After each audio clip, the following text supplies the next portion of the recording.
এটা হচ্ছে বারান্দার কোয়ালিটি, ঠিক আছে? বারান্দাটা দেখেন, এটা হচ্ছে বারান্দা, আর এটা হচ্ছে এইটা দিয়া, হ্যাঁ, এটা দিয়ে কবুতর ঢুকবে, প্লাস এইখান দিয়ে বের হতে পারবে না, ঢুকতে পারবে না, এখান দিয়ে কবুতর ঢুকবে, ঠিক আছে?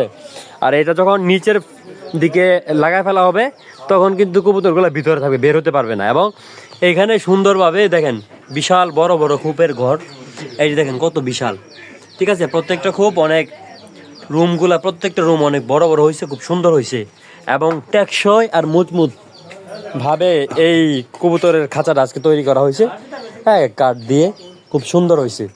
তো আপনারা চাইলে এইভাবে এরকম পদ্ধতিতে আপনারা কবুতরের খাঁচা বানিয়ে নিতে পারেন। তো এইভাবে বানালে আপনাদের অনেক কাজে আসবে এবং কবুতর ভালো ডিম বাচ্চা করবে এবং কবুতরের বাসস্থানটা খুব পরিপূর্ণ একটা সেপারেট বাসস্থান থাকবে। তো আজকের ভিডিওটা গাইস এতটুকুই, এই পর্যন্ত। আবারও নতুন কোনো ভিডিও নিয়ে আপনাদের সামনে হাজির হবো। তো এই পর্যন্ত ভালো থাকেন, সুস্থ থাকেন, আল্লাহ হাফেজ।